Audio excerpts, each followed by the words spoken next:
What is a Hobgood?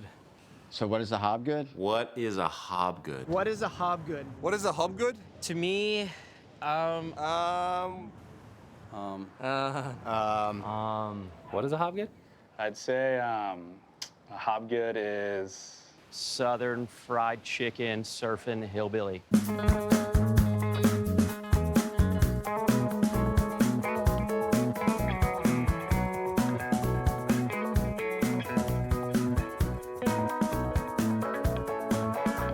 Beautiful, isn't it? That's what happens when you go to Bali. Things get pretty. We shot this on a surf trip with the Hobgoods, a trip they had to take. Why, you ask? Because they were kidnapped? No. Just watch the movie and you'll find out.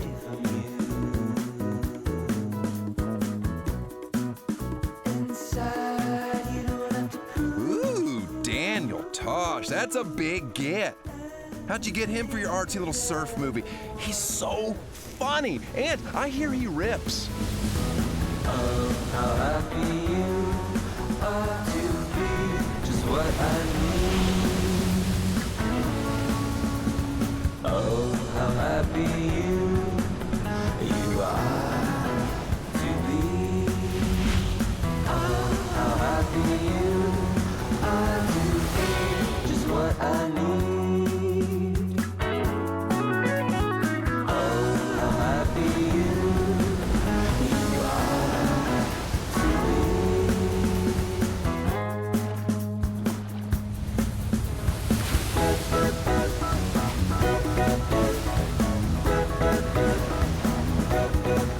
Even on vacation, CJ and Damien are trying to outperform each other, but that's not uncommon for these twins. They have literally been competing with each other from the belly of their mother to the belly of the sea.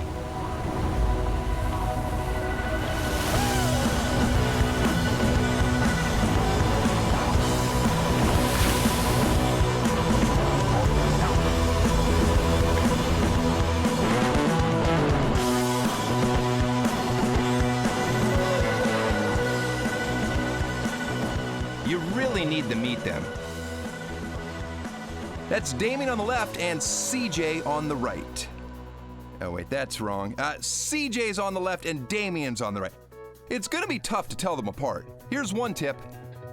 Damien takes an hour and a half to say a little sentence, and CJ's quick. But Damien's a snail, CJ's a shark. So it's kind of like, hey man, and that's Damien. If it's like, hey man, that's CJ. This is a classic tale of identity. It's unimaginable to have to go through life having a mirror reflection of yourself following you, beating you, always being mistaken as you. The advantages can be a little better, and the disadvantages can be a lot worse too. So, well, the advantages are like you can get all my old chicks. When it's Christmas time, we have to open presents in a different room because it's probably going to be the same present. That's one way to ruin Christmas. Twins definitely experience life different from us born-alones. Did I just watch my brother kill himself? CJ did get sucked over the bar. I've seen this before. I've seen it happen to my brother.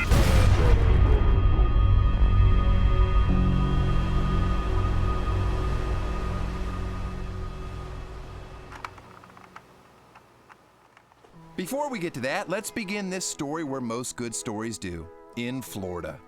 Once upon a time, in a sleepy little beach town located on Florida's Space Coast, an extraordinary journey was about to spark, as newlyweds Clifton and Maureen Hobgood were elated to find out they were having their first child. At first, I didn't really want children, but I was okay with it.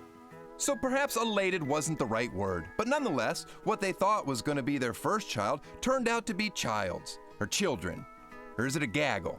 However you say it.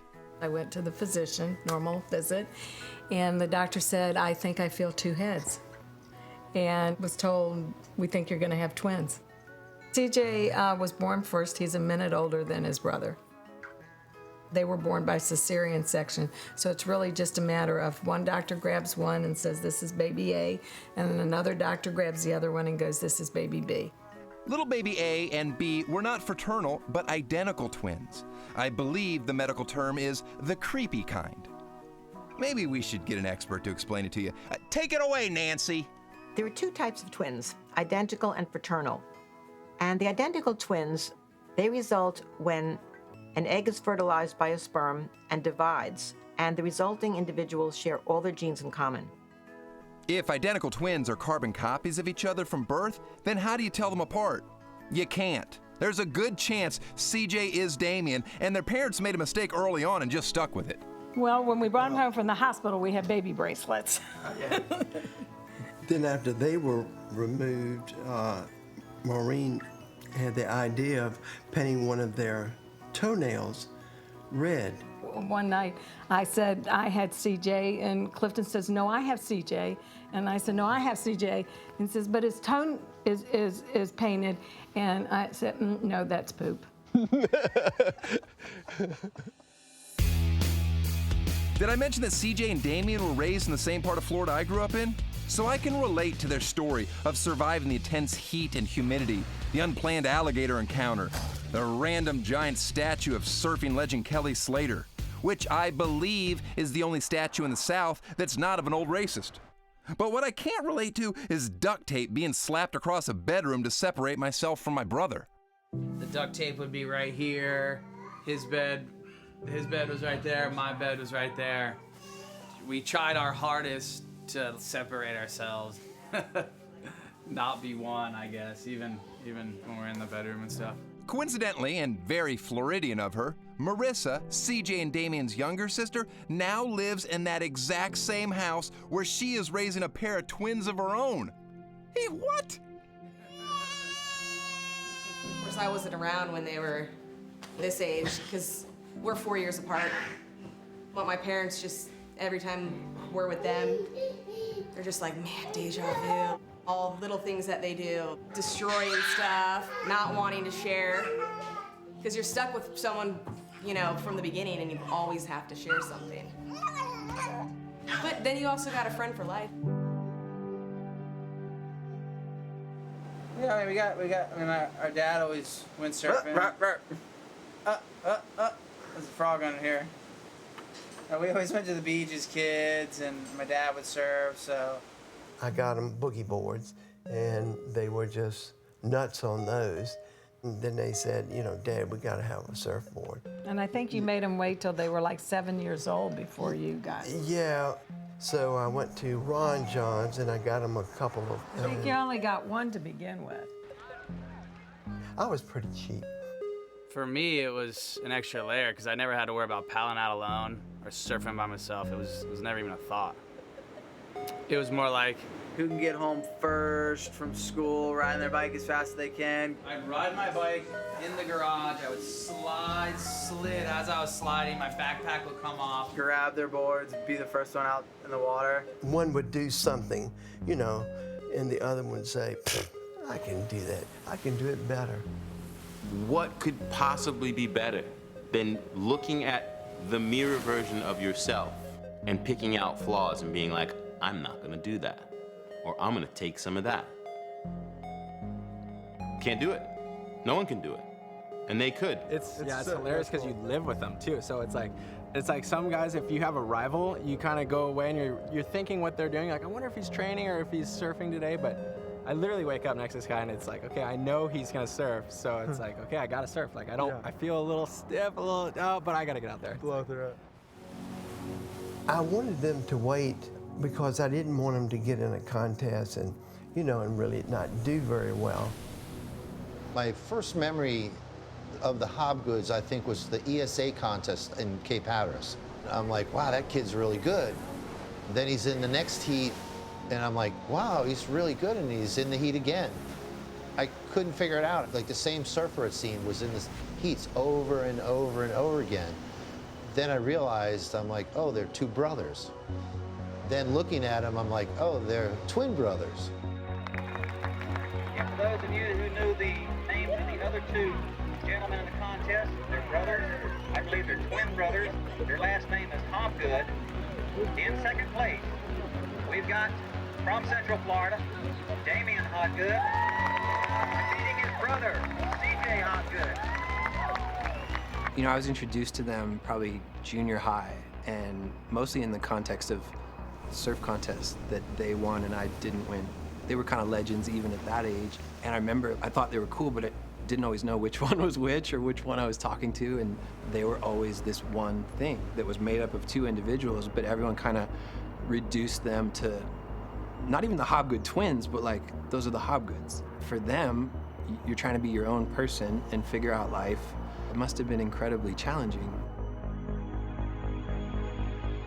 If identical twins start to question the nature of the relationship, it usually happens at about the late teens, which is when most people start to question their relationship to their parents, to their friends, to their relatives. So yeah, that was like a struggle through our teenage years because everyone wants to be different and have their own individuality, and you look over, you got this person that looks just like you, so it kind of makes it a little weird. I mean, it's hard. I couldn't figure them out for a while. I called each one the other one's name a few times. They would never correct me or anything, but sometimes in the photos, just the photos, yeah, it would be very hard to tell them apart. The truth is, and I hate to say it, there were many times when I was talking to one of them and wasn't sure who I was talking to. It frustrated us, but it's just what it was, and then finally you get to an age in life where you're like, man, this is a waste of time. I don't care what people think. No, I could tell them apart. How did you tell? Damien's better looking. Finally, someone has the courage to address the elephant in the room. Thought I was the only one saying it. Miss Peterson! You know, they were definitely typical guys, 11-year-old boys that knew a good time, and they knew how to get it under the radar, okay? You know, we'd get the notes from your mom that they were going off surfing, okay? Why fight with parents? If the kids work hard for you when they're in class, what more can you ask? You want them to be the best that they can be. And, you know, everybody isn't gonna be a math teacher, thank you, God. Did you think we were gonna make it, Mr. Bonner, or what? You thought we were gonna freaking burn in a blaze of glory when we got out of high school, or what? I had absolute confidence that whatever you guys chose, you'd be excelling at it because, you know, some kids try and do the bare minimum. They weren't those kind of kids. They wanted to do, if this is what you said, they wanted to raise the bar and try and do it the best. So they were, you know, raised from the get-go with, you know, the right morals, the right background. It's always good to have God, you know, just like kind of guiding you, and sometimes you know, you feel like you're the only one out there, like especially when you're at a contest or something, like somewhere, and it's just good to always know that He's with you and stuff. Those guys were like, we're the happiest guys on earth, and we're not just one, we're two, and yeah, and by the way, Jesus loves you, and so do we. So you were never gonna see them get like visibly pissed. You could be sitting there like completely wasted in front of them, or, you know, maybe using wrong language. They never made you feel uncomfortable. I think one of my favorite things ever, you know, frick, friggin' frick, you know, they're non-cuss cussing, like, they just made you feel like, wow, I want to be like that one day. In junior high, I used to come up to the second floor, and we're only like a couple blocks away from the beach, and I would just look out at the ocean.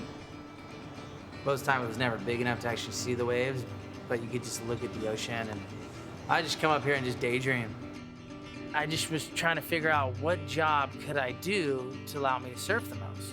And, you know, there was a couple things that came into my mind, and CJ and I were like, dude, let's try to be professional surfers, because then we can surf the most. Or tell dirty jokes for a living. I seem to have a lot of time to surf. I think it's a lot harder for East Coast surfers to get any kind of headway in the profession by staying in Florida. People just didn't believe in the East Coast. Obviously, there's some disadvantage coming from Florida because, you know, the waves are small. You know, we haven't had the opportunity to surf in good waves, so people think that if you haven't had the opportunity, you probably don't know how to do it. I think it was good for us because we'd go around the world and we'd take a different approach. You know, we surfed different kinds of waves, we hit the lip different, we did different kinds of bottom turns. That was what we had to offer. Not everyone was coming to Florida to see surfing. East Coast was always the redheaded stepchild, and people were like, nah, they're not that good, not that good. And they started getting good sponsorship. We got sponsored by Rusty. They gave us a travel budget. The only way to market them two are together. You know, like there wasn't, at that time, there was no way you wanted to see, you know, CJ on Rusty and Damien on Quicksilver. Like we needed them to be together. I mean, to me, that was like our ticket out of Florida, our ticket to rad.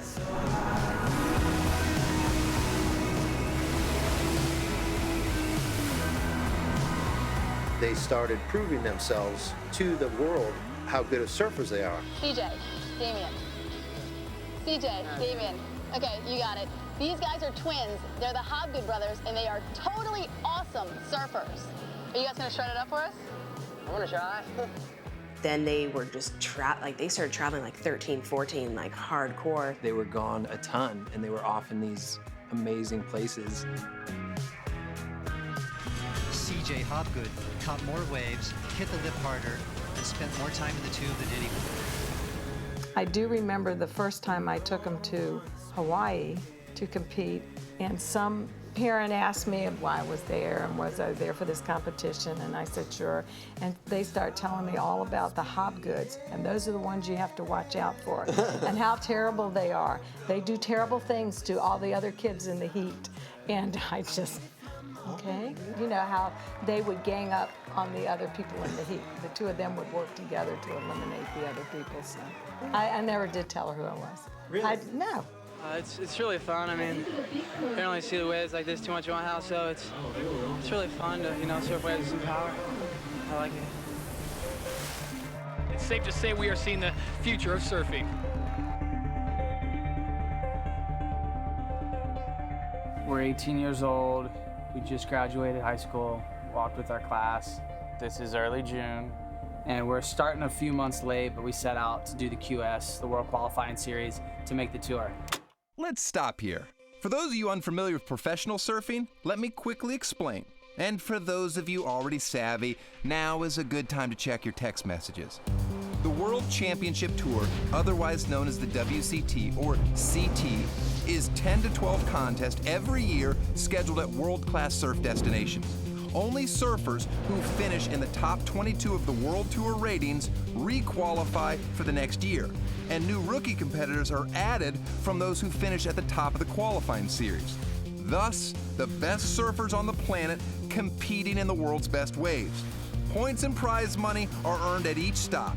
The surfer who finishes the end of the year with the most points is crowned the world champion. Now, let's get back to the boys. There's hundreds of guys that think that they have the stuff to earn enough points to get themselves ranked on this world tour where they can make it into that elite 32. That year in 1999, there was 29 contests from 1 star to 6 stars. And that is a shit show.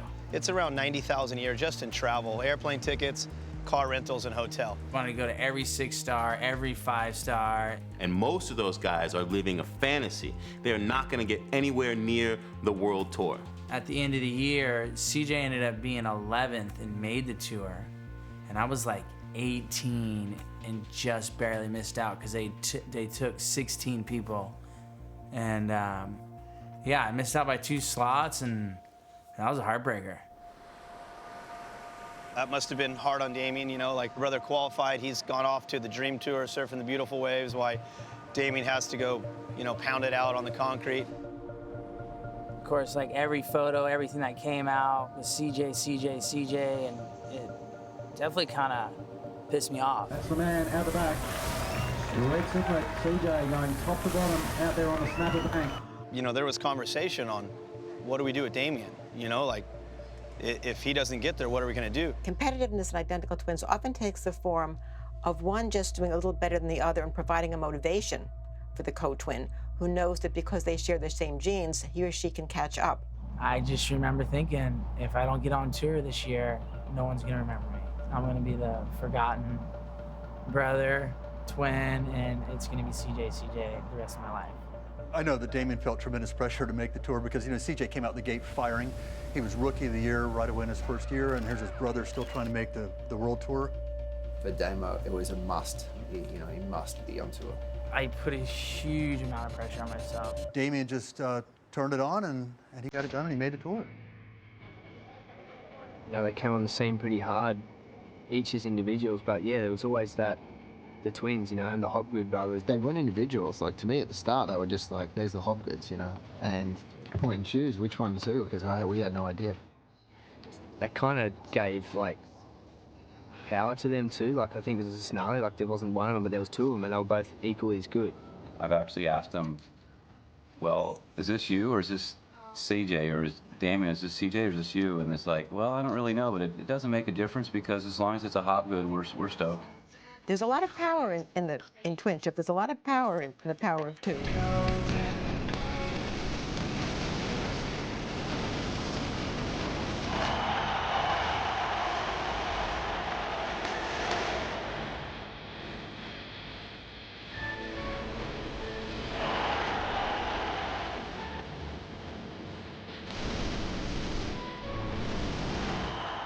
I actually don't think I've ever told him this, but it took me till probably about 15 years ago for me to start telling who's who. Damien's got that real smooth, like slick style where he's like nice carve and pretty surfing. When I first met them, I was probably around like 10 or 11 years old. It was CJ that gave me an autograph. Yeah, he just kind of catapulted straight to the top of my list of favorite pro surfers. CJ's got the huge, big airs, but then when you're watching them tube ride, it's almost like you're watching the same person tube ride. They got the double hand, like tight and low, like wide stance. See, nowadays, everyone copies them, like double hand drag, and they're just like trying to feel it like the hobby. Is pretty cool to see.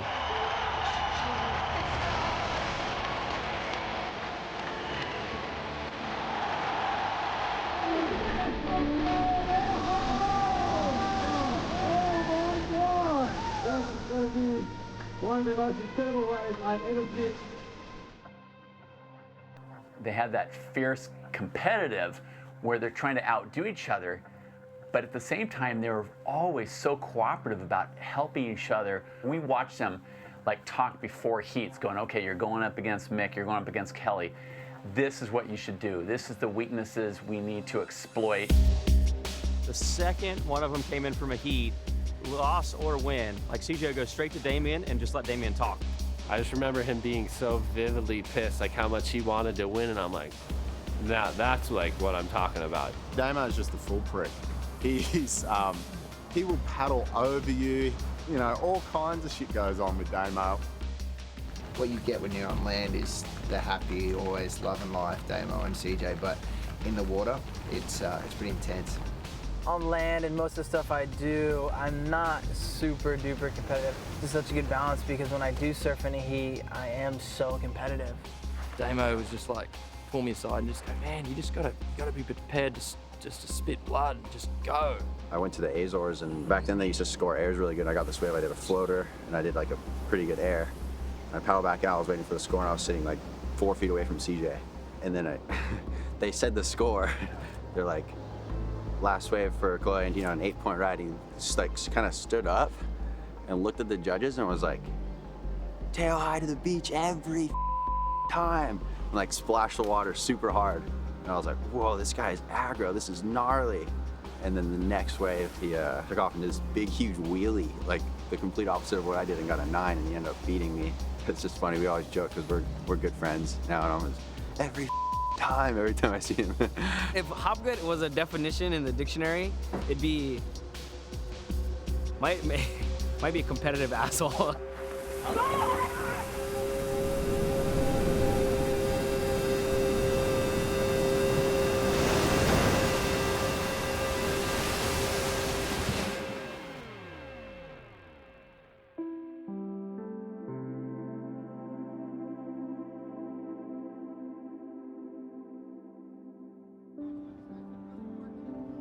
In 2001, start off the year great. I get a 5th, a 3rd, another 3rd, and another 5th, and smoke now just covers lower Manhattan.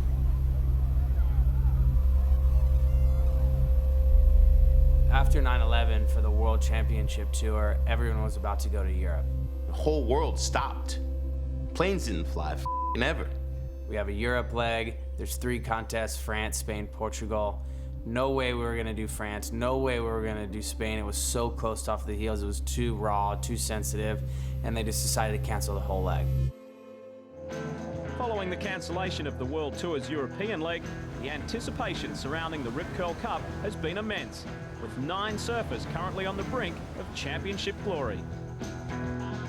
Still in the running are the 99 and 2000 world champions Mark Occhilupo and Sonny Garcia, though topping the bill will be an amiable 22-year-old from Florida, CJ Hobgood.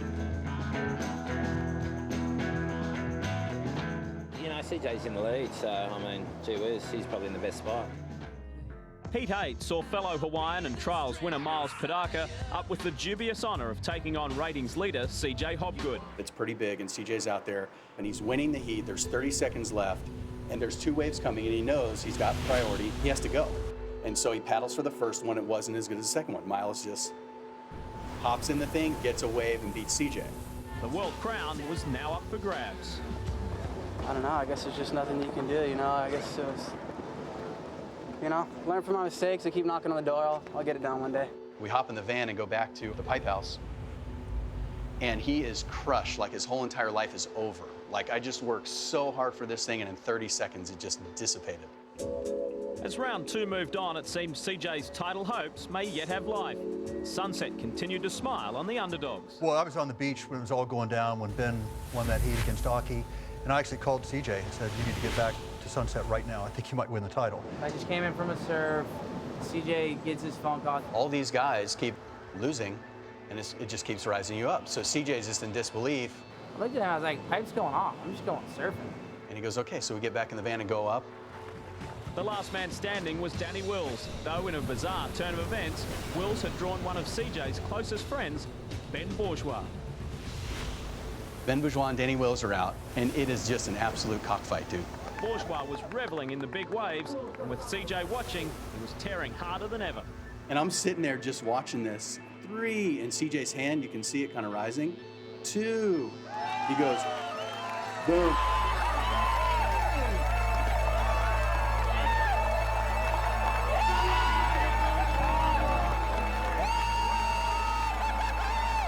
That could have helped with me. I was crying inside earlier when I lost, but now I'm crying for joy. It feels crazy, you know. I just hope that I can just prove to everyone that I'm worthy of it. I remember just thinking that was a really dumb idea not to go down there. And I miss, you know, probably one of the greatest moments, you know, he'll ever have. Just totally selfishly didn't show up. CJ always took the take that because it wasn't a full year because of 9/11, that it wasn't the same. No matter how many events there were, that doesn't take away from his talent and take away from the fact that he won that title. Not at all. Whether he'd have been a NASCAR guy or a PGA guy or a tennis guy, he'd still be world champion, and he earned it, and it's his title. If there's one thing about the Hobgoods, you know, they are no handout people. No handouts, don't feel sorry for me. A world title for me, and under those circumstances, how am I supposed to, it's hard for me to hold that up. It always will be. You won that world title and you wear that thing on your shoulders and you were stoked about it. No asterisk, no question. Champion, period.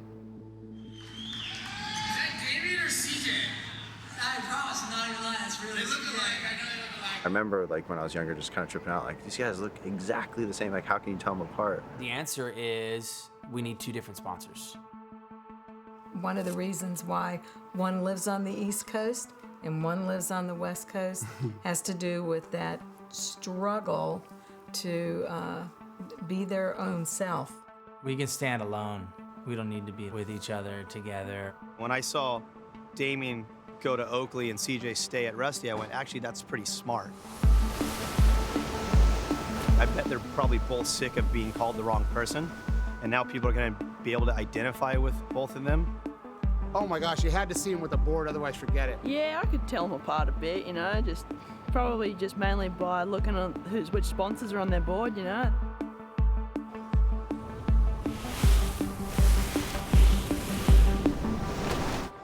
Another way they thought people could finally tell them apart is if they got married to different women.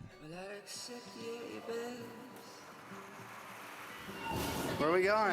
Rector Street. Rectum Street? You better wreck the leg. I met them at a party. Junior year of high school, something like that. And one had their pockets inside out and just walked up to me and a group of girlfriends and said, "Kiss the rabbit." Maybe I knew then. I don't know. Hey, who's X-Like Super Challenge? Who's making the brownies? Not putting the X-Likes in it. Not putting the X-Likes in it. From then on out, we were hanging out.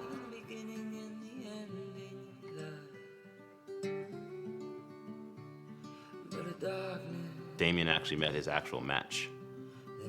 She's just as beautifully crazy as he is, in a complete other direction. When I very first met Damien I worked at Rusty. He rode for Rusty. And the team manager there at the time was telling Damien, "Hey, there's this girl here you have to meet." You know, everyone's trying to get a date. No one can get a date. One night he's like, "I really want to meet you. I'm at the Orange County Fair." He's like, "Well, I'm in bed in my pajamas. I'm not gonna get ready for you. If you want to see me, you're gonna have to leave and see me now." So the first time I met him was in my sweatpants and a t-shirt, no makeup, and from then on, started dating and...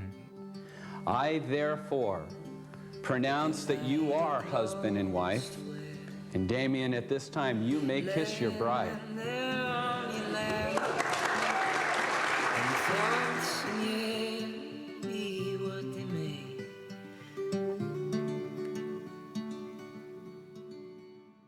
Wow. Now, who exactly are you guys again? I'm Damien. And I'm CJ. And we're Double Dragon. Knowing the boys was like living with or having a relationship with Ace Ventura. You are my fire, desire, believe when I say that I want it that way. Everything that they could make a joke out of, they were gonna make a joke out of it. Our life was like comic relief. It was constant laughing. You just hit the bottom. You just hit the bottom. What is he doing? He just hit the bottom. Look, these guys are gonna hit the bottom. Watch, you're going right for it. Look. Oh. Look, that guy just... Oh, look, get him. Come on. Oh. Stop shaking the car. I'm trying to film. What happened? I forgot to hit record, but I'm recording now. If I miss it, I miss it. Damien just flat out called Timbo Marlon. He goes, "What's up, Marlon?" Sorry. I just told him, I go, "That's Tim, that ain't Marlon, you idiot." Even Tim's freaking old lady was all, "Yeah, you called him Marlon the other day." She said it in another language. She's all, and I'm like, oh yeah. We did not plan to have a child. We had just left Damien and Charlotte's wedding and went to the next stop, which was Brazil. Couldn't read the pregnancy test and had to go into a pharmacy and found out I was pregnant. it seemed like his whole crew was getting married, having kids. If we're gonna have a kid, it needs to be like around this time or this time. If we can only get pregnant between October and December, because then he'll be home to have the baby. And sure enough, she was pregnant the next month. It's cool because Genevieve and Savannah got to grow up together. They lived the tour life together. And even to this day, they have a really sweet, special connection.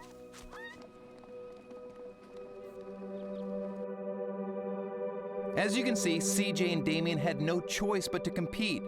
Their insatiable need for personal identity revealed itself in every facet of life. This natural rivalry always escalated at one of the deadliest surf spots on the planet. Located in a remote part of Tahiti, this otherworldly break became a battleground. It was an adrenaline rush that could either land them in the history books, the surf history books, or with the slightest air, they would no longer be twins. We had just got here and we could hear the waves just going off, going crazy, and we just ran down the end of the road and jumped in the water and started paddling out. And I remember me and Dave were just paddling out and we're like, whoa, I guess there's some waves out here.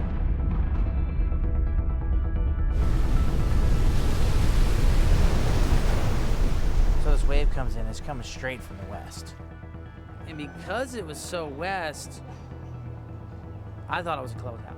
I could totally tell to this day he was thinking about catching it.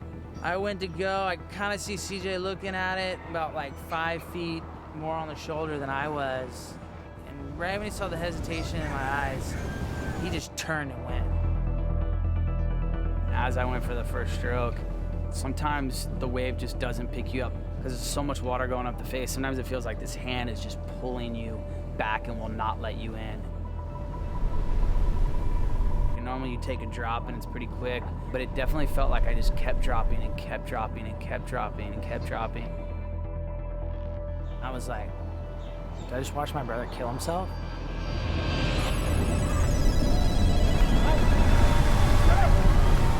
When I got back to the boat, I remember Andy was like, CJ definitely turned and paddled into the biggest wave I've ever seen out there. To be able to watch him do that was an amazing show. I probably had the best seat in the house. I mean, surfing in general is a very selfish sport, you know? A lot of times when someone's paddling into a wave, you're like, you look at the guy and you're like, man, I'm jealous already. You kind of go with your gut at the time, but I definitely made the wrong decision. I fully can see where Damon was coming from that, because if I was like paddling for a wave like that, and my brother ended up going, I'd just be broken over it. I lose sleep over that wave. I could have stole the show from CJ. How many times do people get you guys mixed up? Is that ever frustrating or? Never. People never get us mixed up. We did everything different. Nothing changed. Nothing was fixed. It was still the Hobgoods. They were mistaken over and over in photos. You know, here would be a shot of Damien riding an Oakley logo on board and they call it CJ. Or there'd be CJ and a Rusty sticker and they call it Damien. Okay, can't beat them. Let's join them. I always thought they were better together. I think God makes you a twin for a reason, and you don't get to be an individual.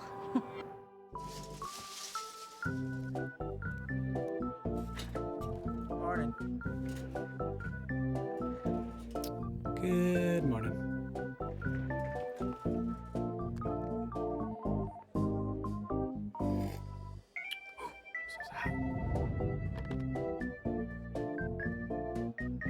Yeah. President needs to stop calling me now. I think that was a great move for both of them. Globe was, you know, they were a growing brand at the time. It was kind of a no-brainer for CJ and I. Deal we cut with CJ at the time with Globe, I mean, it was, I would bet he was in the top 2 or 3 or 4 paid surfers in the world at that time. It was outstanding. And when you couple the money that they were also paying Damien and his other sponsors, together, I feel there's a really good chance they were probably the 2 highest paid siblings in the sporting world at that time. Take a sip, take a ride, take a dip, or take a dive, take a chance, make some plans, make love or make a friend. 'Cause everybody, I said everybody needs a little sunshine. I said everybody, and I mean everybody needs a little sunshine.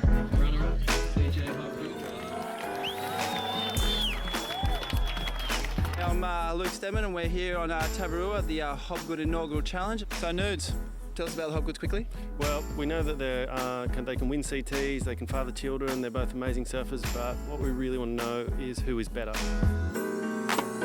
You take a sip, take a ride, take a dip, or take a dive, take a chance, make some plans, make love or The sibling thing, they gotta be competitive. That's why they're where they're at.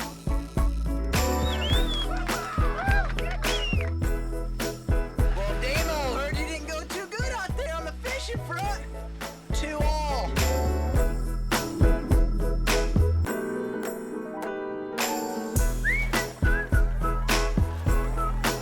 Damo proved himself today as the ultimate Hobgood.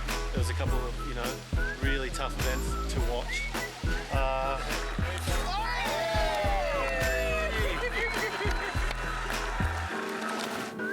Everyone there is insane. We'll make sick movies.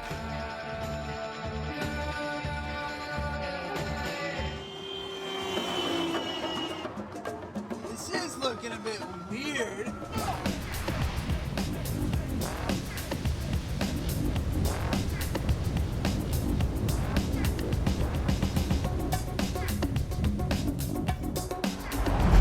fun. Kind of felt a little more normal.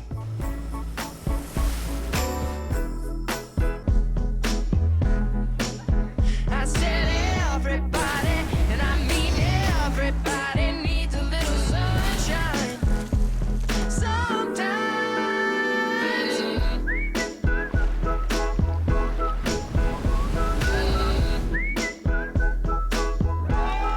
Mr. Damien Hobgood.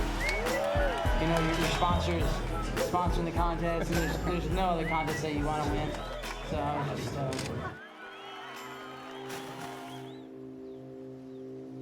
It's 2005. I get to Tahiti.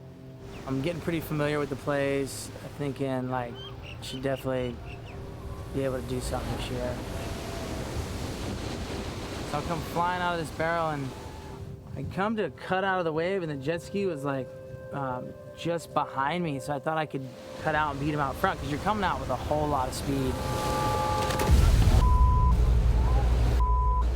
Then you do that. You can move that day, but the next day is the tall tale sign of whether you're going to be able to move on to the event or not. Once heat starts, it doesn't really matter. And, you know, it just makes you try harder, I think.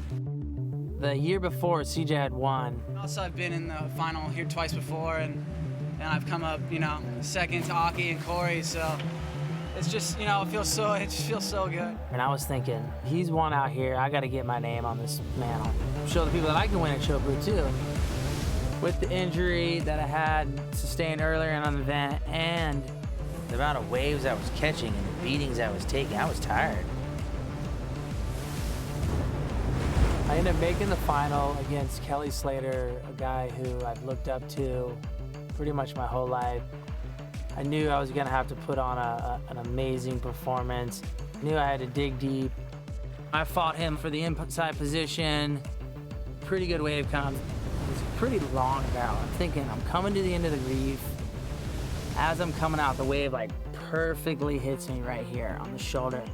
As it hits me on the shoulder, kind of throws me off my board, and I landed on the water as the lip was coming down, and to the force of the lip and the backlash of landing on the water, I just popped my shoulder out.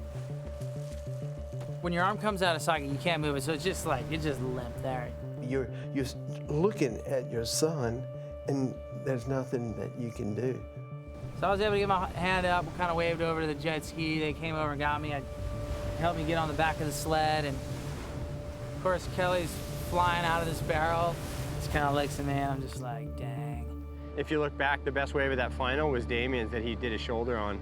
Had he come out of the barrel, it was a 10, and it was better than any of the 10s I got in that heat. Told the guys to like, hurry up and take me in, and let's get this thing back in, and I'm gonna try to come back out. They get me on the table and start trying to put it back in. Takes a little bit of time.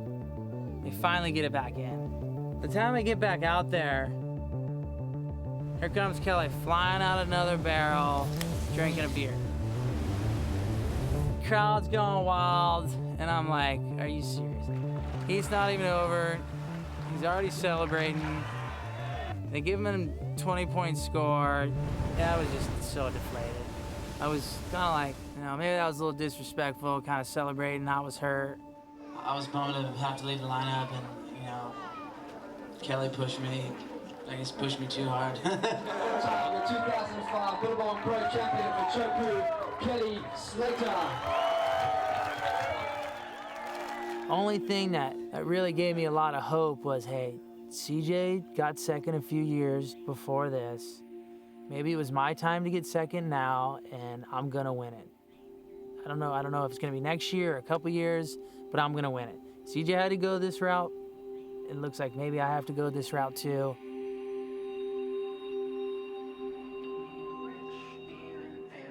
From the outside looking in, having an office on the most beautiful beaches on the planet seems ideal. Just ask any hottie with an Instagram account. Yet most people don't ponder the idea past the image. Years and years of non-stop world travel comes at a price. I've been doing the tour since I was 19 years old. Mandatory, just contests alone, I'm gone 8 months out of the year. It's the only thing they knew was to pack a bag and leave. So it's hard to build relationships with people that you don't get to see all the time.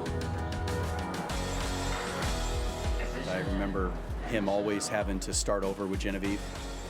Complete reset button. Having a child made it next level difficult. Most people, a trip to Europe is like a big deal for them. And amplify that times doing it maybe 15 times a year for 10 or 15 or 20 years straight. Traveling with the family, it feels like you're bringing the whole house. I always trip out how something so small can have so much stuff. You know, there's many times I was like, I don't know how they do this. Like, it is a grind. Getting her adjusted once we're here is, she did good this time, but usually it's 3 nights of complete torture. Oh, thanks. You're a superstar with a lot of girls that are all up in your business, and people are snapping photos, innocent or not, that's what's going home. We never got to see them that much because they were always gone. It's a constant battle. It's, you know, it's staying healthy and it's being happy and in a good mind frame. It's tough. It's more mental than it is physical. And it's not one of those things where you're like, oh, I'll just miss this event and I'll still be good. You know, you miss an event and you just like, you watch your rating just boom, and then you're like struggling at the end of the year to be back on the tour. A lot of times when you're on this tour, you're just going, I'm missing my family. I would love to be home with them. I'm on this tour. I might miss the best years of my kid's life, and I'm not gonna be able to get it back. I swear, we must have thought we were like the Kardashians back then or something. You're just traveling, you're making money, and you're spending money. Like, I look back and think, man, we wasted so much money. How ridiculous were we, you know?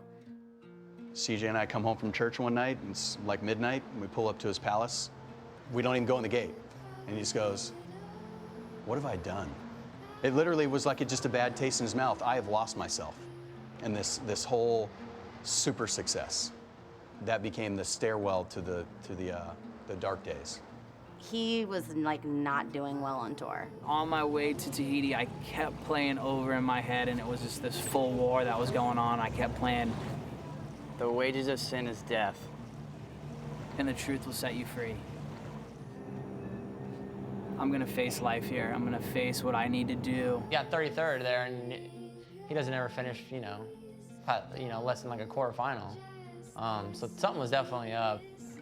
Everyone left the house, and I was at the house by myself, writing down everything I knew in my brain. That was the truth that I had to get out. It was weird that he decided to stay a couple extra days. When I was done, like I prayed, and I went home. I'm upstairs and I'm just sitting on the bed and I was like, look, I have something to tell you and I don't know what's gonna happen. And this is gonna suck for you because you're gonna feel like I've handed this weight, this anchor that I've been holding, and it's gonna feel like I've dumped it on your lap. I didn't need to read the note. I could see in his eyes what he was saying to me. It was clear. I remember her saying, I knew this day would come.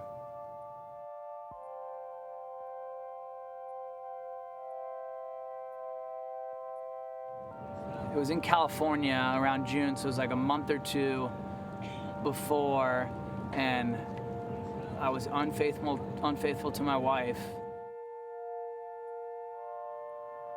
I'm sure I was completely broken down, crying, and I know he was. I said to him, I want you to burn this. I don't want anybody to know this. I don't want anybody to ever know this about you. I think I was so concerned at making sure that people never thought this about him.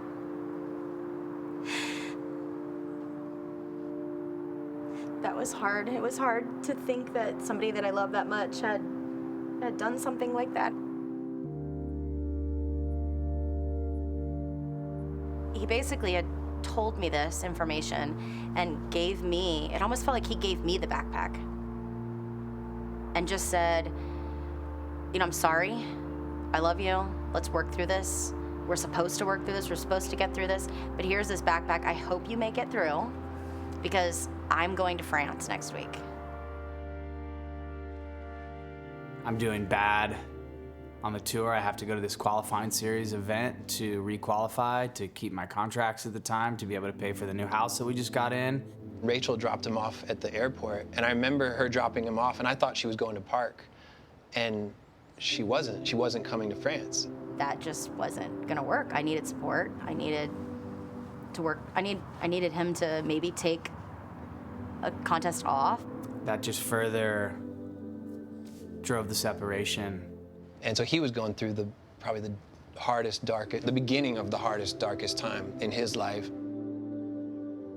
We had these honest conversations, and there was kind of this level of vulnerability, you know, of him not knowing what was going to happen, him not knowing what was going to happen to his marriage and his family, and you know, his little girl is there, Genevieve is there, and I think she was 2 or 3.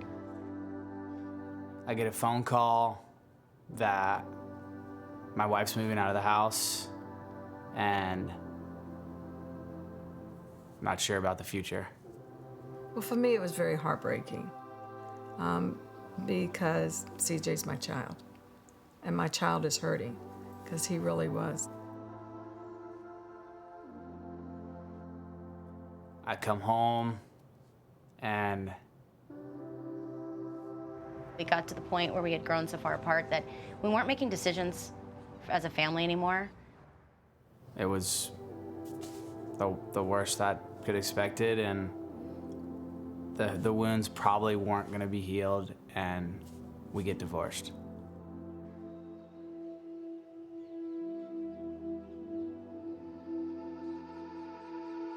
The dark days for CJ had arrived, but with twins, someone is always there for you, whether you love it or hate it. When one Hobgood was down, it was foreseeable the other would lift him back up. It was Damien's turn to rise to the challenge.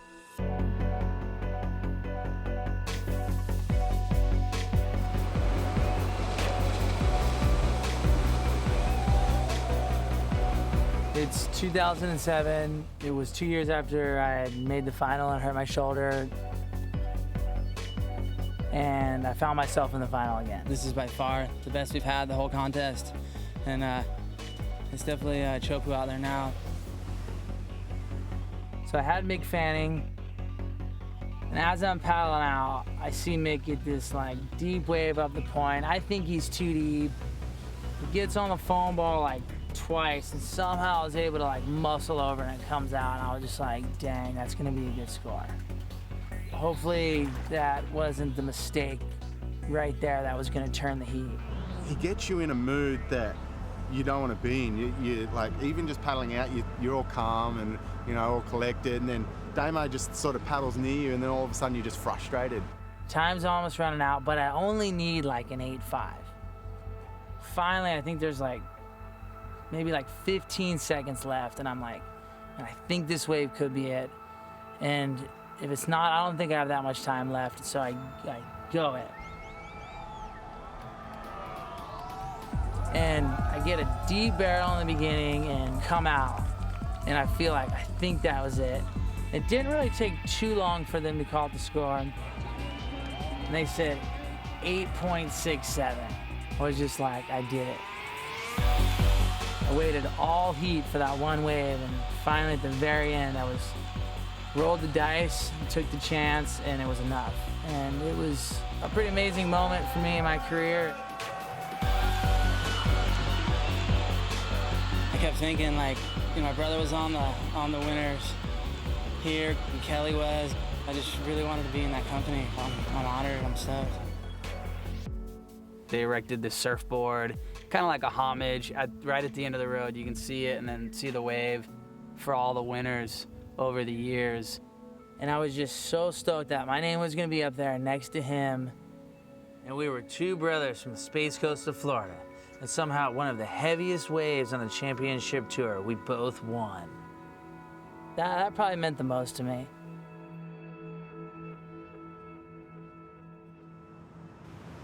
You know, they both have kind of gone through this interesting place where, you know, they had this major sponsorship thing, they made lots of money, and it was like, you know, everything sort of moving forward, and then it hit a radical break. I remember the meeting as clear as day. Me and Damien were called up to LA. We sat down outside a restaurant, and the Globe guys looked at us, and said, Globe decided to cut their surf team and not do apparel anymore in the States. And so they still wanted the boys for shoes, but they were gonna let go of the apparel part of the contract. I ended up going with Fox. Now Damien could be the center. And CJ kind of went through like a little funky time. When the sponsorship fell apart, damaged goods. I mean, I was on tour and I didn't have a major sponsor. Being in a top 10 elite athlete and to not have somebody backing you would obviously take a toll on anybody, you know, whatever sport you're in. I was always quiet about it. I wasn't the guy that was gonna shoot the bird and fly off the handle. I was passionate enough to keep it inside where I was just like, I don't know what the story is here, but I don't think this is right.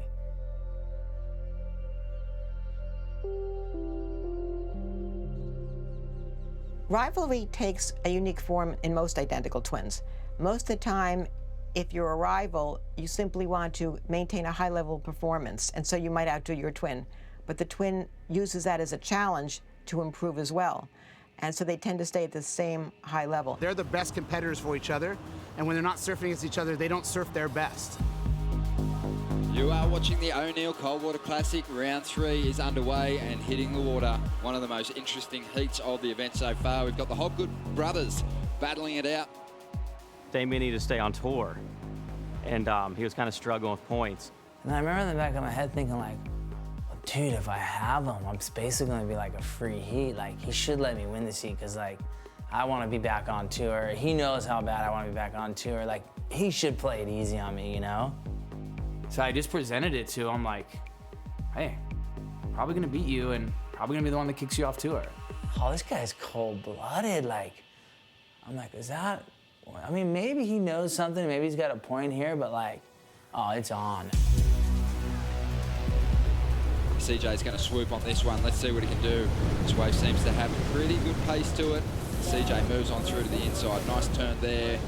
Looking for a finish on the inside. Winds out a nice, stylish cutback, but not really the major maneuver that he was looking for. I think probably Damien sees those moments more than anyone ever has. But here we go, some movement in the lineup. This is Damien Hobgood, and let's watch him drive up into this first section. Good down the line flow. And just working this one over through to the inside. What are your thoughts on this ride, Gert? Well, I just think Damien's so smooth, and what I really like about him is he doesn't look like he's in a hurry. That wave coming in at a 6.83 to CJ's 4. Damien has priority, so he just snakes his brother and says, sorry, bud. First turn is a float to get down the line and get some speed going. Winds out another transition, second turn, third move, hits the lip. Fourth maneuver sets up a beautiful finish. Very nice flow. Really well ridden, and potentially is going to combo CJ with this score. Anything that I could do to like make him doubt himself, I was using. I was sitting right next to him, on him. I was just like, even if it was semi like disrespectful things to do, I was just like, I don't even care. We're looking at CJ Hobgood. Looks like he's praying for a set wave here. This wave came and I kind of just sat there, kind of think I didn't want to go for it, and then he like went to go left, and I just dropped in behind him. He just got interference on his brother. He got interference and it was done. Being confident and cocky got me pretty much smoked. Not only did he beat me physically, but mentally he beat me too. Damien, congrats. That was a battle. That was probably one of the most talked about heats in round 3, you know, coming up against your brother. What was going through your mind, you know, seeing that matchup? You know, that's kind of what you dream about, you know? I just love doing battle against my brother because we know that anything goes. He could sit on me the whole time, I could sit on him, and we love battling. Congrats to you moving on, and see you on the tour next year. The friction between the Hobgoods was reaching a boiling point. But like all great champions, these two have a higher threshold for pain. Of course, when you take into account the obvious, years of international travel, packing, unpacking, foreign hotels, strangers posing as friends, living on a dime, being alone, knowing that supporting your family depends on you not falling on this stupid wave. Sprinkle in being mistaken for your brother every day, and life begins to reveal a simple truth. The Hobgoods are human. And for everyone, eventually, shit gets real. In the beginning of last year, my goal for the year was just to surf every heat with the most emotion I could. We were there at Bell's when Damien and CJ had that man-on-man heat, I think, in the bowl. Yeah. And there was some classic stuff. I start yelling at him, you know? And he just sits there, and then he just goes, whoom, and just starts going right back at me. Now they're talking. They're fully having a go at each other. We just let it all hang out. And we were like, whatever, we're going like Groms again. I just remember Damo and CJ just barking at each other and just going at it, and I was just like, oh, these guys are brothers, and they're about to rip each other's heads off. Oh, look at CJ barking at him. Just jarring at each other. Oh, I would love to be a fly on the wall out there at the moment. This is going to be one hell of a clash. You've got Damien Hobgood, who's, you know, been a little quiet this year. You know, he's had a string of pretty poor finishes, to be honest. A couple of second-round defeats, a couple of third-round exits.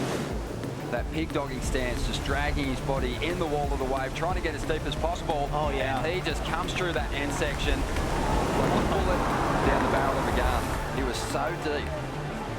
Damien Hobgood, he's fired up, he's angry. You know, he does not like that 5-point score he got from the judges. Also, when you're losing a lot, it's hard to have emotion. You become like more over it, more detached. I was there with my brother when he was trying his hardest to stay on tour. I was like, look, man, as long as you're passionate about this and you're giving it your all and you're enjoying the experience, then the outcome's gonna be the outcome. Welcome back to the North Shore of Oahu. You're watching the Billabong Pipe Masters in memory of Andy Irons. Be a big one for Damien Hobgood coming up next. To me, I knew it was a big deal, but I never pressed it. I never asked him. I didn't, wasn't like, well, what do you think? What's going on? I knew because everyone would come to me because they didn't want to talk to him about it. I asked Damien's wife, Charlotte, what he needs, and she's like, yeah, he needs a 9th. Looking pretty good. Oh, it's going to be a super steep drop for Damien Hobgood. Hopefully he can come through this thing. That was wild. It was nearly a make. He's trying to get as deep as possible, really maximizing every single point he can on that barrel. If you get caught behind that foam ball, the bottom of the floor of that barrel drops out, and you go right to the reef. And this is a heartbreak for Damien Hobgood. You know, he really needed a big finish here at the Pipeline Masters to requalify for next year's World Tour. And, you know, he really deserves to be on the tour. It was a sobering moment. I was just sad because I knew it meant so much to him. Here I am, leaving the tour, and CJ's still on tour. I was going to have to face reality on my own. So this was it, the inevitable. The duet going solo, with the abyss of the unknown staring them dead in the face. Whether it was conscious or not, they both understood that it was CJ's turn to uphold his end of the unspoken contract they signed at birth, to lift Damo up by winning big. But as we all know, winning isn't what Cialis commercials portray. Sometimes, it's just opening your heart. What is this, a Lifetime movie? Let's see a Wipeout. Turn up, turn up, turn up, turn up.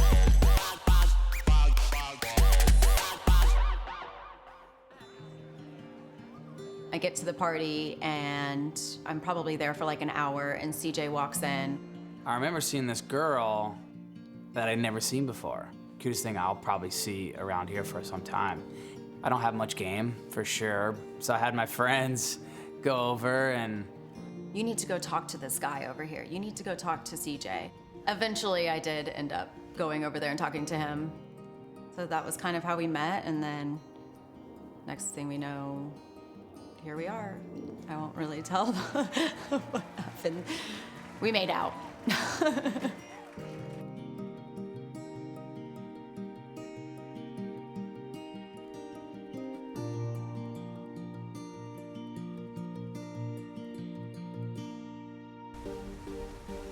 I've been surfing without a sponsor. 5 years go by, I never find one. He still had Globe and he still had Smith, which were still paying him a decent amount of money, and he still had Quiet Flight and all these smaller sponsors that were giving him enough money to do the tour. I mean, unless he won a contest, we weren't really making money, but he was still able to do the tour and keep his name out there. And the phone rings, and there's a guy named Jared, and he's telling me about Salty Crew. Salty stands for Salvaging a Lifestyle for Tomorrow's Youth. Jared wasn't offering me a sponsorship, he was offering me a partnership. Which was obviously nothing, but we had nothing, so there was nothing to lose. He was offering me our stories, your story. If there's waves, surf. If it's flat, go fishing, you know? If the wind picks up, go sailing. And if the water's clear, then go diving. You're gonna be an owner, and it's a big risk, but let's paddle in. The biggest driving force behind me and Salty Crew, I would be able to give a sponsorship to someone else. Good job, buddy. You did a great job on that. Look, Damien's off tour right now, and it's a huge transition in his life. He's done something for his whole life, really, for like over a decade now being on this tour. With his wife now, that's all she's ever known. Ever since she's been with Damien, it's been this tour, you know? Maybe the transition in her life is even harder than what it is for Damien. It's just difficult, you know, because now I'm around and... I've done something one way for 8 years since Savannah's been around. And for him to come back in to find his place, it was hard for him because as a male, you want to think that you not own the household by any means, but you have a place in it. But he didn't know where his place was because there was no place. Kids will think it's playtime because I'm around.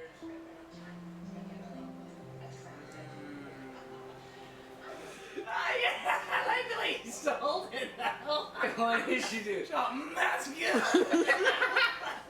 Yeah, he's like the uncle who comes in and roughs him up. It's like, oh my God, here's candy and everything, and then bye, you know? I obviously had many identity problems with my brother, but now I was dealing with the personal one, and yeah, I think that's where, you know, some depression crept in, and I'm not a depressed person at all, but there's days I was fully depressed.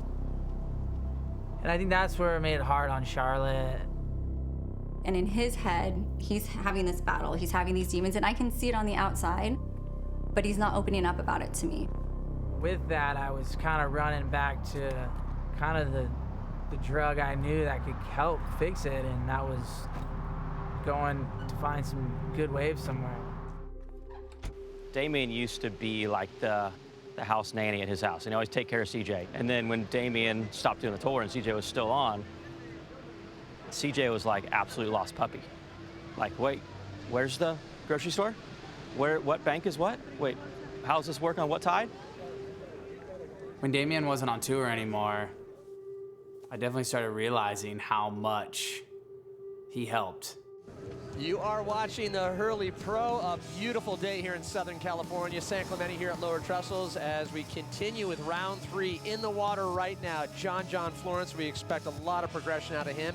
And current 16th in the world, former world champ, CJ Hobgood. CJ Hobgood hunting an 8.2 on this wave, now on his backhand. Waits for it to stand up. Clean carve off the top. And he'll float that section, tries to get out, gets that clean water out front. And another just directional, keeping aim down the line, trying to get out in front, but just runs away from him a little bit. But CJ Hobgood, best wave so far in his account as John Florence, that relaxed style, just easily glides into this one and just lays into it on turn number 1, drives the bottom turn, connects with the lip again. And beautiful wrapping back to the pocket, sends it up again. Can he stick the landing? And he does. Textbook John Florence. And just like that, John has put CJ in almost a self-imposed combo. It goes quiet for the former world champ. A disappointment for CJ.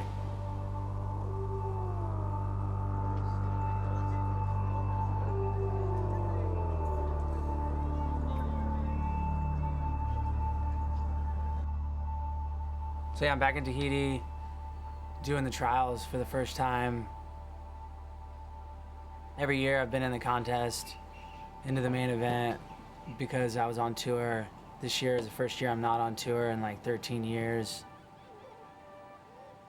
A dream of mine when I was first started doing the tour wasn't really winning a world title. It was actually meeting CJ in a final and surfing against him. That, to me, was like an ultimate dream. It's really, really far out there. Like, the probability that happened is really far out there, but when there's a chance and there's an opportunity, you gotta believe that it's gonna happen.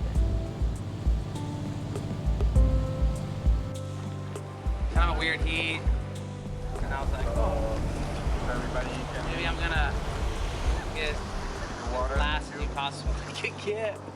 4th place in the trials, first heat. Doesn't really get any lower than that.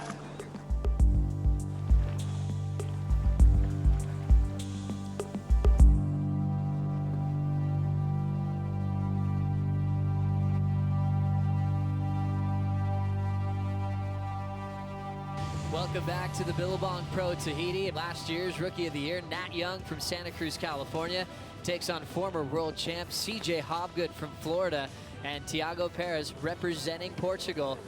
With swell like this, you can anticipate a lot more action throughout the rest of the day today. This is Heat 8. You gotta understand, it's all instinct at this point. Like an animal being in the jungle, you know? He's like, all right, here's the kill. You want to find the gnarliest wave out there possible. That's what the judges want to see. Have a look at this. CJ Hobgood's got to go on this one. A massive wave. The crowd you're roaring. See, man, that wave explodes. Wow. Well, my first impression was he's crazy for paddling for this wave. Keep paddling, I keep paddling. I'm like, this is not good. It's almost like a hand is grabbing you, and you're paddling and paddling. And you're like, dude, what, I got an anchor tied to my board right now? I have 2 exit points. I can either dive from the top and hopefully penetrate enough that the wave spits me out the back, or I can pull back. And as I do that, I remember, this is how Damien went down. This is how he almost died. I go to paddle for this wave. It was kind of an insider, but it was like ledging really hard.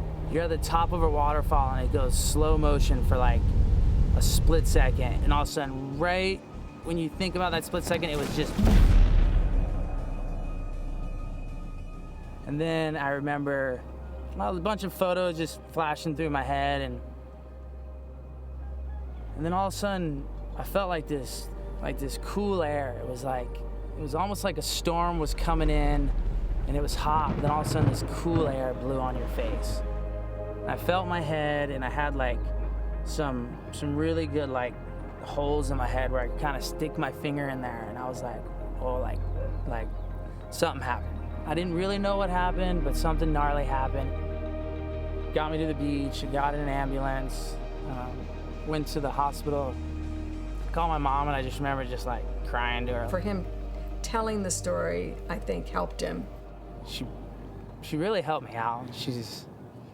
As them being grown-ups, it was the first time that I could tell that Damien was definitely really hurt.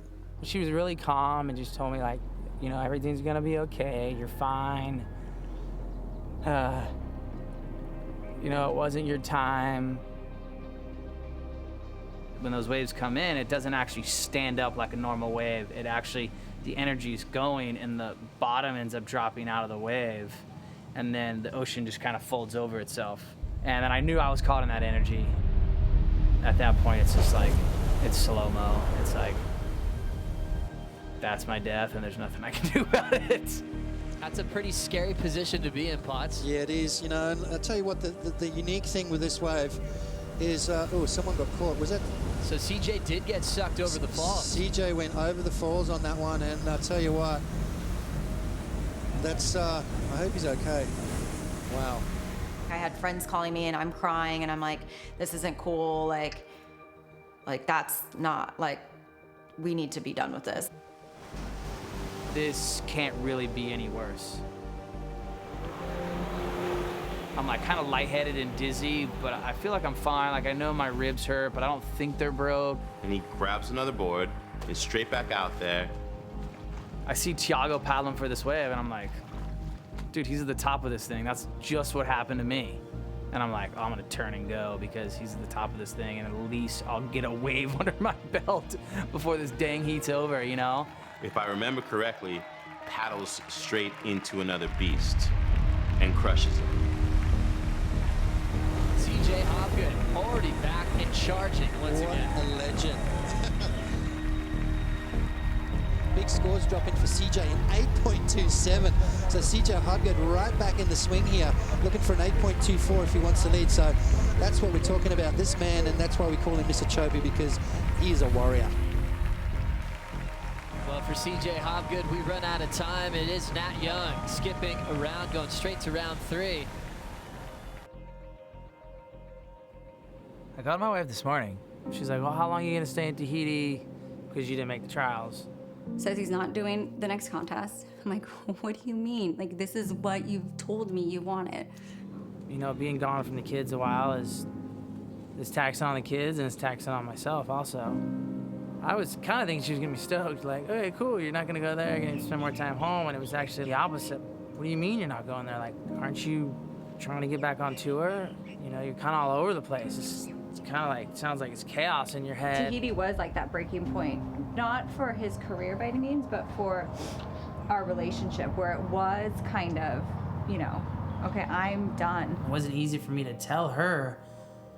And then in the back of my head, I'm thinking like, well, she should just trust me, you know, like, and support and trust me, like, just, we'll figure it out, don't worry about it. Well, that's not the best answer to tell your wife. I get really angry and I tell him, don't come home. I need space. I don't know what's going on in your head and I can't take it anymore. I'm pregnant, so I'm a hot mess anyways. It's too much for me. We're messing around and Damien comes in, he's like, I gotta go. And I was like, what do you mean you gotta go? And he's like, dude, I got issues at home. My lady doesn't know what to do. She doesn't know whether to run, whether to stay, support, and just trust me. Like, the communication just broke down. I need to get home. In the end of the day, it's like, if you come home and your house is in order and the family's tore up, then everything you felt like you've done is in vain.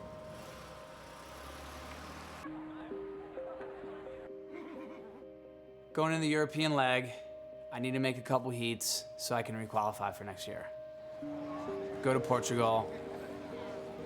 I remember going down the beach that morning, having a free surf before my heat. The waves were super good. It was barreling. It's real shallow.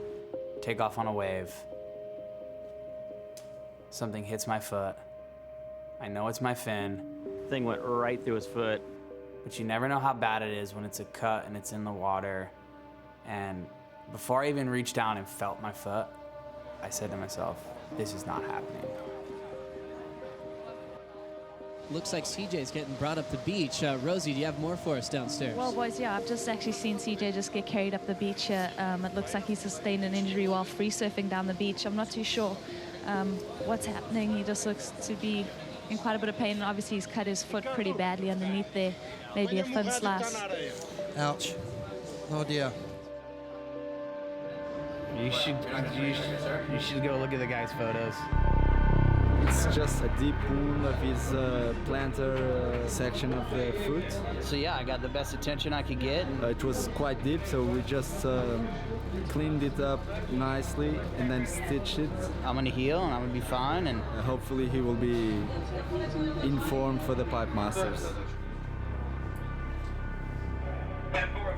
That's the way it's gonna be. For some reason in my life, I've always been very, very hopeful, like overly optimistic. Welcome back, everyone. It is the 2014 Billabong Pipe Masters Day 1, Heat 3, Round 1 in the water. And when I hurt my foot in Portugal, and there was so much outside of my control, I remember sitting in the shower at home, and it happened every single time I was in the shower for like a whole month, where I was like, it's not gonna work out this time. Now, with CJ missing this event, he won't have enough points to re-qualify for next season. So now he's got to wait for the commissioner's decision to hopefully be granted a wild card to compete once again next year on the top 34. I thought, I'm either too old at this point, they're not gonna give me a wild card, my foot might not heal if this thing gets infected with these screws and plates. I just didn't know. It just felt like there was too much outside of my control this time.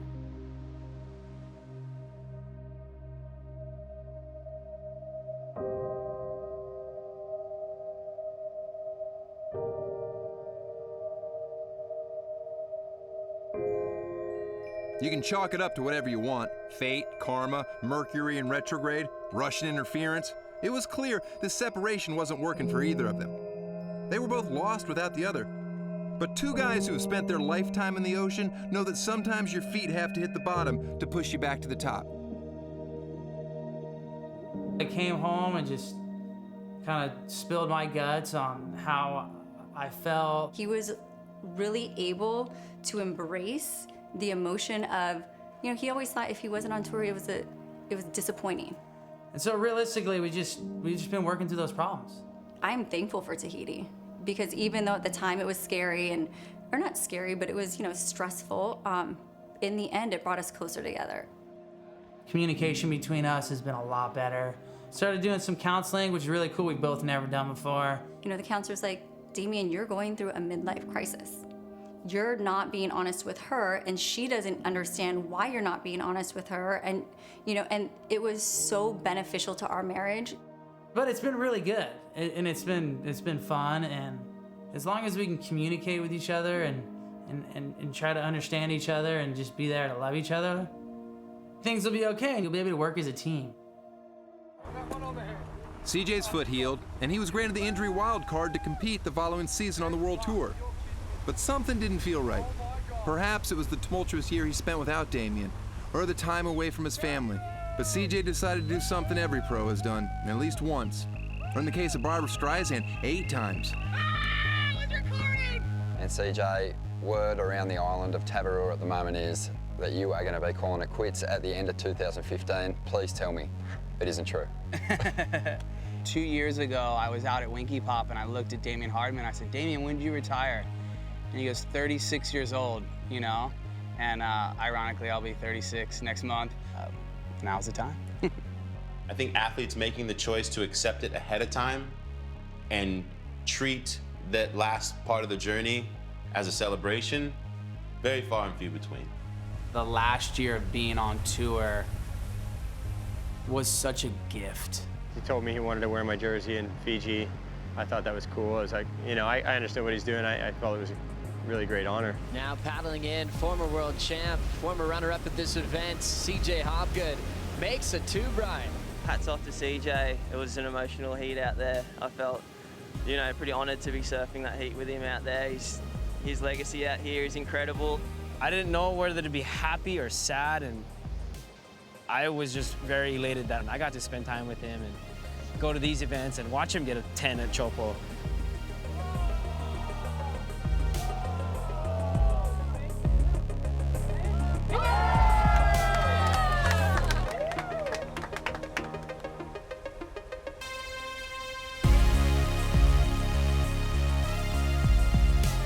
Couldn't go to a more deserving surfer on tour.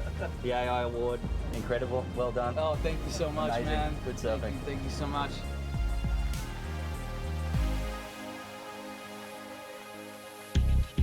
This will be CJ Hobgood's last professional contest of his career. The 2001 world champ is sure to take this one with a whole lot of meaning. It's going to be sentimental for CJ. I might have to go to Crispy Grinds during your heat. Oh, where's Courtney at? Can't watch. She's out of here. If you catch her in the bathroom throwing up, it's okay. 2 horns gonna end this. There's a short pause. Okay. A couple seconds, and then the single horn starts to heat. Okay. Taj will glance, and that'll have CJ use his priority. Sneaking in under the hood at Pipeline. This thing goes wide open.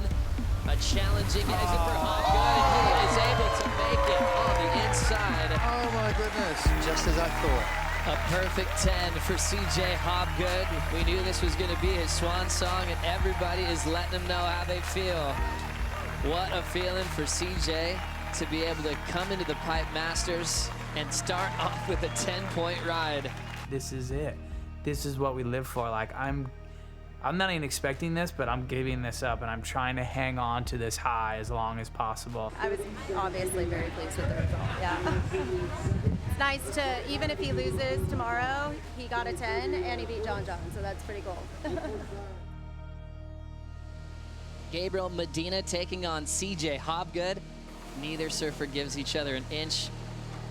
CJ Hobgood looking to break the combination, pulls in under the lip. Nice vision. Makes the tube, goes for a huge air. This wave got him right back into the mix. And now you'll see the priority flag switch to CJ Hobgood with 10 seconds. He'll wait, and that one's not going to do it for him, and we're going to be closing out this first quarterfinal. CJ Hobgood celebrates a quarterfinal finish in his last ever event of his amazing career. Everyone on the WSL team wants to say a big thank you, CJ, for everything you've done. It's always an honor to surf against Siege. I get really inspired watching him surfing. CJ's last heat in the water at the Pipe Masters as he will get a chair up the beach.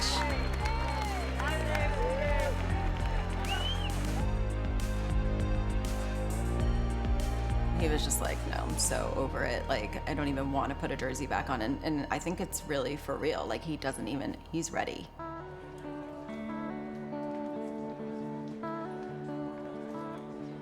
We thank you, God, for CJ, for Gordon, and for John, and as they get inducted today.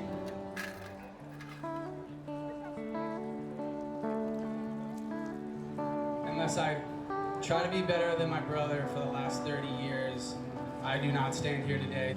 God bless everyone, and I love you. God bless CJ Hobgood. Let's hear it one more time again. All right.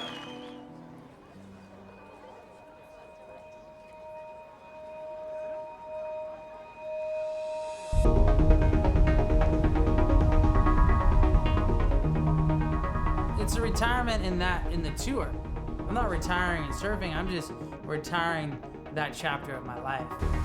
Even when we're on tour, Damien wanted to ride bigger waves. My dream is to ride a really big wave, but ride it like it's small. It makes sense to me that CJ is content. He went out 100%. He got to take a beautiful victory lap. He was able to have his peace. I think Damien felt like he still had more he wanted to accomplish. It's a whole different gamut of instructions, a whole different ball game. So he has to get his body physically ready to do this.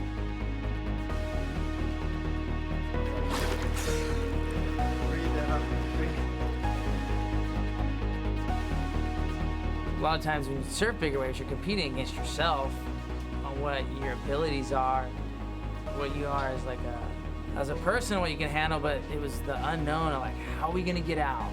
What's it gonna look like? Are you even gonna be able to make the drop? Are you gonna be too scared? Like, what's this, all these unknown things that make the experience so awesome. At this point, I feel like Damien has bigger balls than CJ. I've been just hearing so many stories about how frothed up Damien is, and how he's just chasing swells all over California, and then he's at Jaws the next day, and he still has that passion and that drive. Damien's crazy. I think it's amazing. I think he's breaking so many boundaries and inspiring so many people with what he's doing in the water. I'm having a lot of fun watching him travel the world, and it seems like he's having a lot of fun. It's something that he's passionate about. I haven't seen that passion or that fire or that drive in him since he was younger.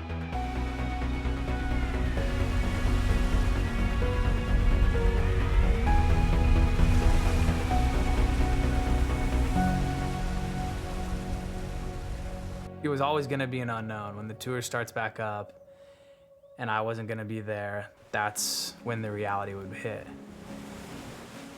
I did miss the people though. I honestly missed, I missed the photographer, Ryan Miller, that I traveled with. I missed like the younger kids, like when like going through their learning curve, and I just missed doing life with those certain people, like that I missed. It's definitely an adjustment period because I'm so used to being in control of everything that is home. That's the dividend? Yeah. Come on, what's the dividend? Is it just Taylor Swift on repeat? For me, it was such a relief. Nothing had to get done. I wasn't leaving again in a few days. Hey, what happens in the dividend? Things could get done in a normal world that everyone else I felt like lived in. Hey, you girls want to come over here and help Bubba do Play-Doh or no? Bowie, I've made you a strawberry. Oh, I'm making a piece of My poop. chocolate chip cookie is almost done. Bowie, look, strawberry. That is making a poo. Watch this, Bowie. Daddy, you need to add the texture of the poo. It might get... No, that's not... Put some corn in it. Bowie, guess who laid that? Millie, that's Millie. No. Millie. Does it stink? Yeah. Hey, what happened to my strawberry here? So that was it. All their problems solved and life was perfect again for CJ and Damien Hobgood. The end. Ugh. That doesn't seem like the right finish. How about doing something together to end the movie? Dude, the water's so hot that you almost have to have a shave ice after every surf around here. That's how gnarly it is. There we go. That's nice. Don't you think this is kind of dumb? What are we doing here? You're right, CJ. This is dumb. Damien, you have any ideas? You're the smart one. Wait a minute, we've never been on a trip, just my brother and I. Well, this is more like it. Remember an hour and a half ago when I told you the Hobgoods want a surf trip together? Well, they decided to throw caution to the wind, bail on Bali, and head to a more secluded region of Indonesia. An isolated jungle location called G-Land. A spot they'd always dreamed of visiting, but neither had been. And if the swell Damien's been tracking shows up, it might lead to the same scenario that had been playing out since they were children. Trading off waves, trying to outperform each other, and having the time of their lives in conditions most people would fear. This was like the first place that like ushered in like the dream tour. Quicksilver went here, and it was like the best contest in the world. And me and Dan were like 12, and it got us hooked. Yeah. We had never been to this spot. And then when we got on tour, they stopped going to places like this. They started going to places like Tahiti and Fiji. Hey, bro!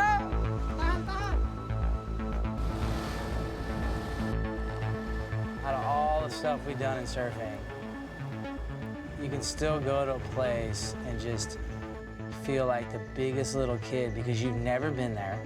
You don't know what the wave's gonna be like. You've heard there's gonna be a good swell, but you're not totally sure.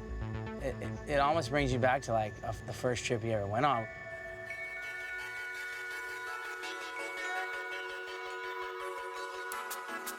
Should have been here yesterday. CJ and Damien had arrived, but the massive swell Damien'd been tracking did not. Not to let that spoil the fun, they decided to go for a surf and take turns being each other's cameraman.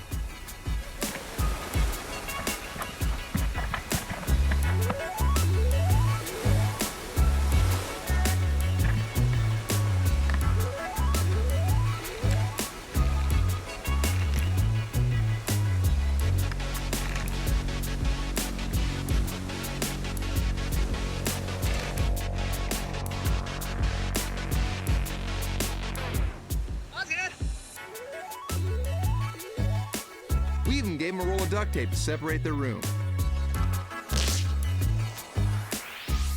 Yeah, just one, because one always like laid in the bed and just yelled. One was like got super mad, and then I was like, "That's it. Okay. Putting the freaking duct tape down the line. Don't cross it." And the other one just sat here and barked. Okay, so which one? So I'm barking. So I'm mad. I'll be the mad one. Yeah. Emma can sit down. No, you can sit here and I'm on your side, and then you snap and be like, "That's it. Get off my side." Oh, can you see Damo when he's down there?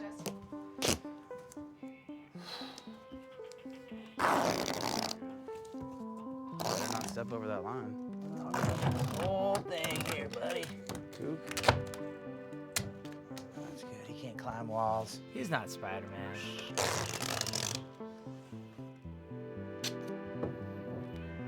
tuck your head. Oh, God.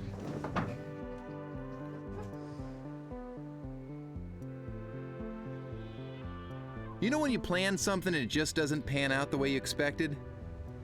Favorite moment together? Right now. We're about to go get some waves. This turned out not to be one of those moments. Not only did the swell show up, but it was better than they ever could have dreamed. There's a tree sitting in the shade that waits until the end of the day, and then until the moonlight fades, 'cause it knows it needs sunlight to grow. Like everyone, sun halo.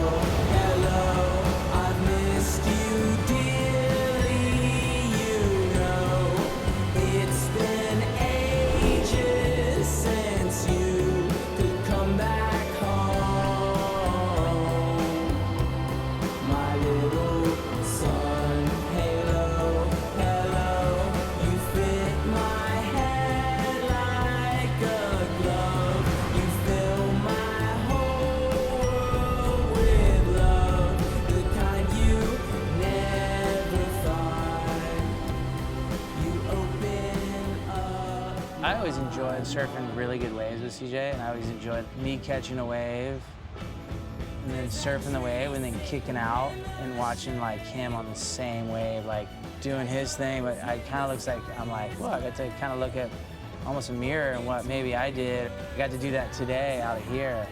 It was pretty cool.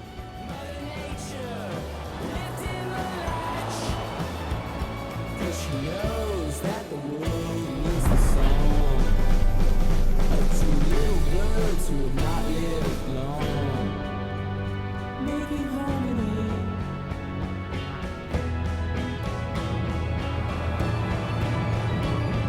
Sun, halo, hello, I've missed you dearly, you know.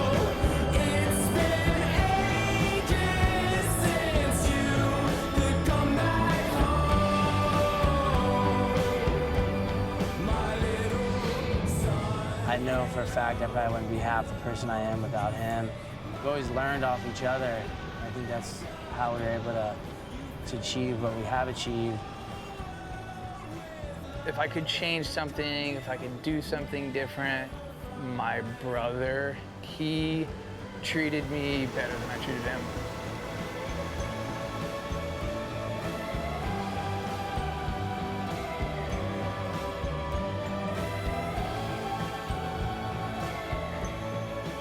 I think the timing for me and Damo to do a trip was pretty ideal as well.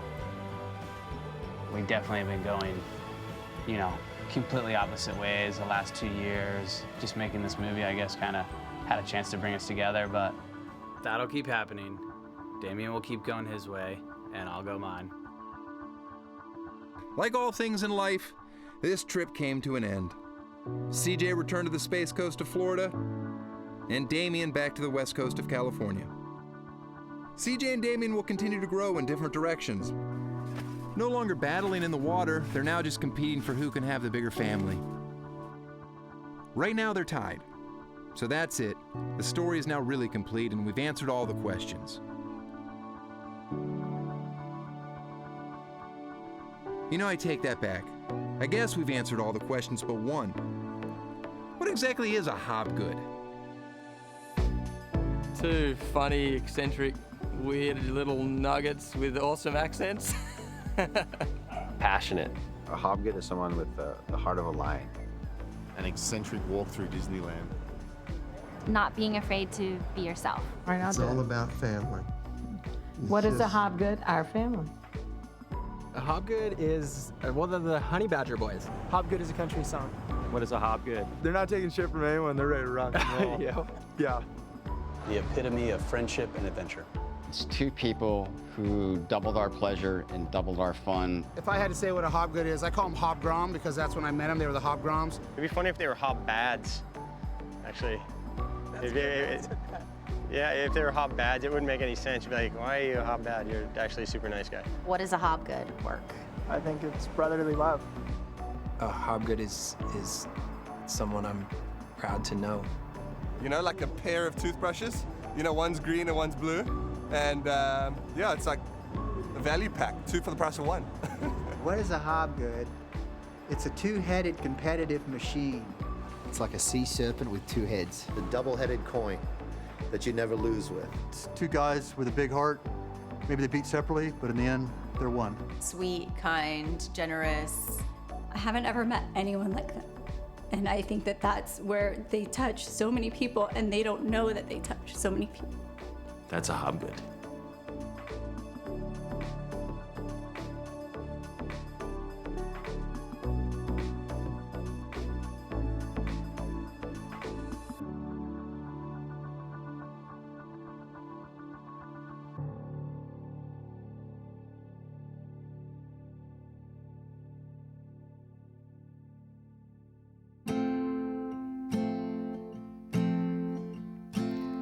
Long, long time ago, when people lived out in the cold, some wondered why rain poured down from the sky. Elaborate stories were told. Today there are some things we know, where the rain comes from and then where it goes. But how and when are much different questions. Tiger blood? Things just can't be controlled. Tiger's blood. Good. Stupid like The that? sky may turn dark and the clouds become gray, but until water falls on your window pane, you don't know if it's going to rain.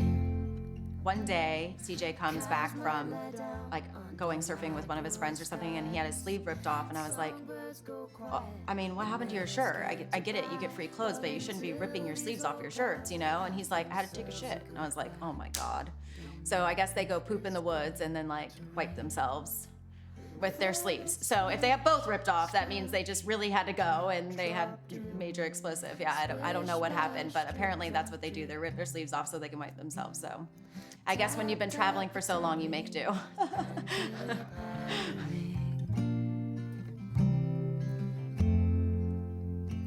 Some people, they like to prepare umbrellas and raincoats to wear. Big swap, baby. It's okay to try to keep yourself dry. You might have good reasons to care. Dude, it looks the same!